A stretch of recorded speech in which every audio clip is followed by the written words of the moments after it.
What's going on, everyone? In today's video, we are going to talk about the best way to get conditioned for basketball season. So the best way to improve your conditioning so that way you can perform better on the court. Anytime I work with athletes, I talk to them about the importance of conditioning. We have to make sure that our conditioning is at a level where we can maintain our same level of play for an entire game. That includes if there's overtime and so on. Here's the picture that I paint to them. An average player who's really conditioned can stay average the entire game. Whereas a good player, just a little above average, who's not well conditioned, towards the end of the game, the third and fourth quarter, will drop to below average in their abilities. So when we look at what difference does this make, well, it makes a huge difference, because even if we might not be the peak, the best player, if the best player gets tired and turns to garbage, well, then are they really the best player? A player who can be consistent throughout the entire game, at the end of the day, like I've heard it said time and time again, the coach trusts who's in the fourth quarter, right? It's not necessarily who the starters are out on the court, it's who's on the court at the end of the game.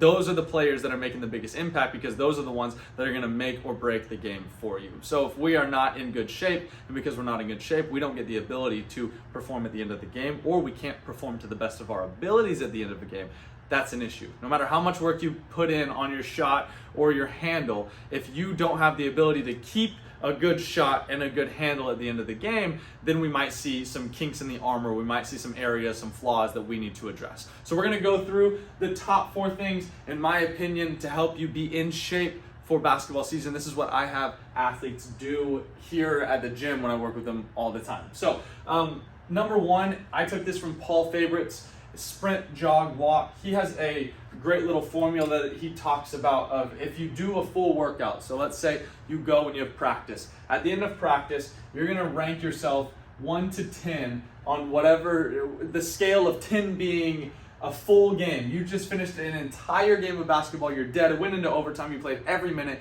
You're dead, right? That's 10. 1 being you didn't play, obviously. It's nothing, right? So if we rank ourselves on that scale, and let's say after practice I was a 7, okay? Well, we take your 7, and so we take 10 minus the 7, we get 3, and then we times that by 2, and we have 6 minutes of sprint, jog, walk. So if we're on a basketball court, we can go to halfway to half court, we can sprint down and back, and then we can jog down and back, and then we can walk down and back. All right, so that's the sprint, jog, walk. You pick a distance that represents what we might do on a court. So reasons we would do this, and really reasons that we're gonna do all of these, is we have to think about what do we actually do in a game. So you could go run 3 miles and be in decent shape, right? But is that shape the same as basketball shape? Let me explain. In a game, if we're playing my perfectly drawn court right here, I am not constantly running the entire game at the same speed and just leisurely going through it, right? No one is doing that. If you're doing that, then you're losing. The game is consistently sprint, jog, walk. You're going to sprint at times, you're going to jog at times, you're going to walk at times. There's going to be times where you're just standing still, right? So we need to play into that and think, okay, how do we use the actual pace of the game, how the game moves, and how do we play that into our conditioning? Well, we do that through sprint, jog, walk. So when we do this and we get our 6 minutes, that is the time that we're going to spend doing our sprint, jog, walk. We pick an allotted distance, so recommended either half court or full court. Obviously, we don't want to go more than full court, because when will you ever run more than full court in a game? You won't, because you got to get down there, and we got to cut and get back, okay? So you can do half court or full court. We're going to sprint down and back, then we're going to jog that same distance down and back, and then we're going to walk down and back. If you want to make this more challenging, if you were doing full court, you could sprint down and back, jog down and back, and then walk halfway down and back to take away a little bit of the rest. Regardless, you're going to do these for 6 minutes. So we're doing a desired time, not necessarily a desired pace. So a sprint needs to be all out as hard as we can. Like in game, you're on a fast break. Either you're trying to run down, get a block off the backboard, or you're running for an outlet, right? So I need to sprint as hard as I can. Jogging, again, that's pace of the game. Are we ever super leisure, barely jogging? Probably not. The jog is going to be, they get a bucket or your team gets a bucket, you got to get back on defense. You might not be sprinting down there, but you're going to have some pace to your jog. So we want to hit that jog. And then the walk, obviously, we're walking. Nothing crazy right there. All right. So that's number 1. Take this scale. You take out of 10, how tired are you? You subtract it from 10. You get your value that you're going to multiply by 2. And then that's going to give you the time of conditioning. All right. I'm gonna erase this real quick. We're going to our next one, which is hill sprints. Hill sprints is honestly one of my favorites. They're not only good for getting your conditioning up because they suck, but if you do them correctly, they can be really good for acceleration, and they're not as tough on the body. So when we think about it, if we're gonna be running up a hill, as we go up a hill, we're gonna be taking away some of our eccentric loading into the ground. So when I'm running on a flat surface, I'm coming down pretty hard on the ground with my foot. Whereas when I'm going uphill, when I would drive my leg up, I don't have as far to travel on the way down to get the foot to the ground, because the ground is essentially coming to me because we're on an upward incline, if that makes sense. So not only do we take away a lot of the pounding on our knees, but we get to improve acceleration too, since we just have that concentric movement and that drive.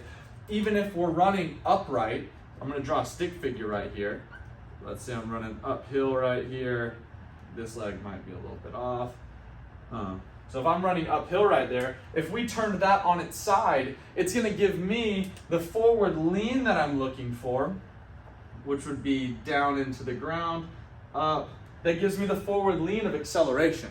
So when I'm looking at hill sprints, I take away some of the knee pain that I might have.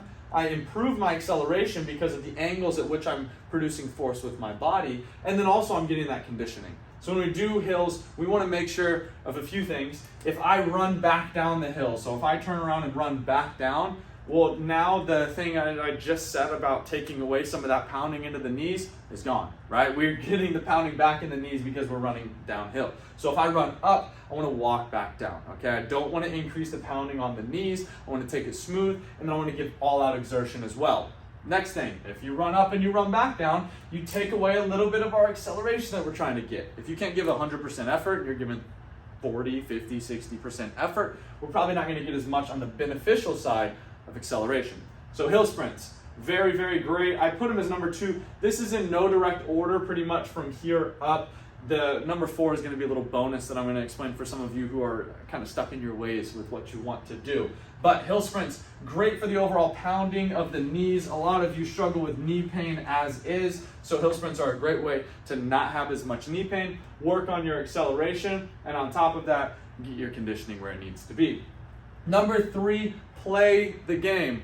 To be really honest with any sport, the best way to get in really good shape for that sport is to play it. If you want to get in soccer shape, the best way to do that is to play soccer. If you want to get in basketball shape, the best way to do it is play basketball. If you want to get in swimming shape, the best way to do that is swim. It's pretty self-explanatory, but if you can go play basketball, pick up basketball, higher pace, higher tempo, you're going to get in shape.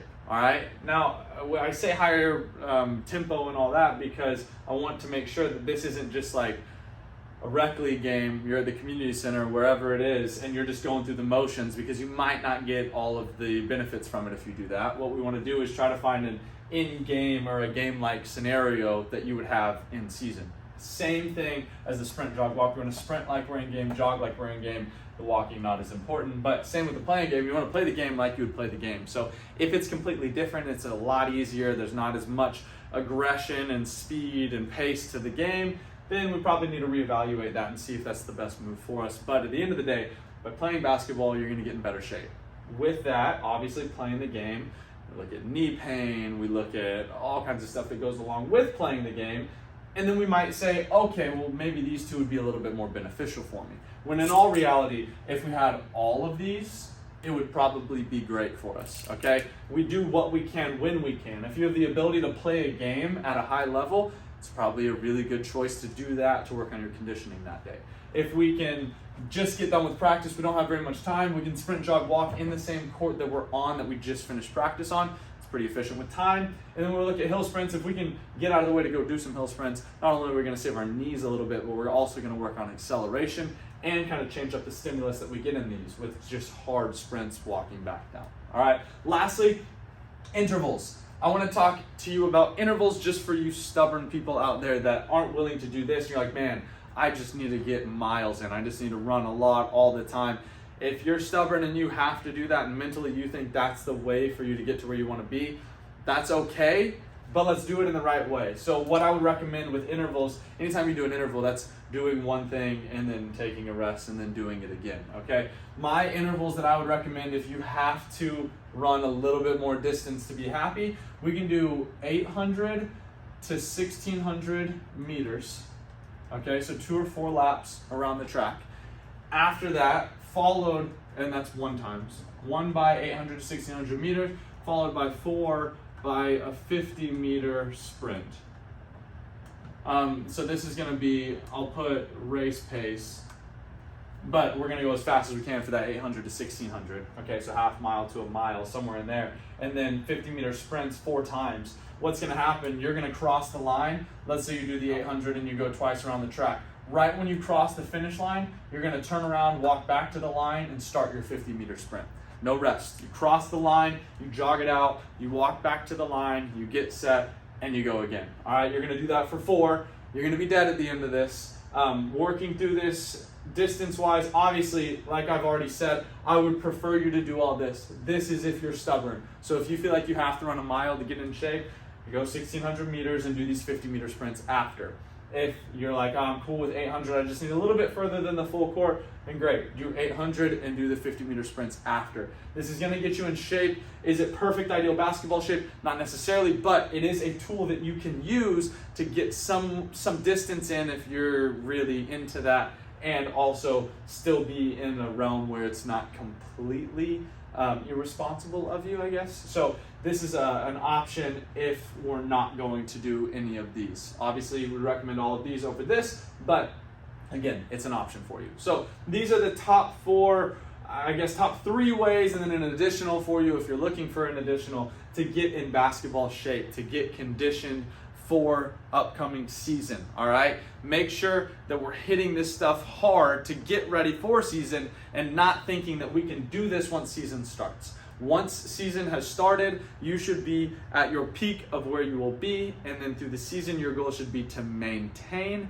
not to lose. But when you start having practices and games and all that stuff, you're not going to want to go run hill sprint, sprint, jog walk, all that stuff. That's just going to lead to your risk of injury increasing and possibly your performance going down. So let's look at getting these in preseason. So if your season starts in mid-October, then we need to be hitting this come mid-September and get a good month of it in, if not the full month of September. All right, that is it for today's video. If you enjoyed this video, give it a like, subscribe to our channel. If you want more content like this, please comment it below so I can give you details on that. If you want to have this for soccer, for baseball, for any sport, let me know. I'd love to put in the details of what I would do for those sports exactly as well.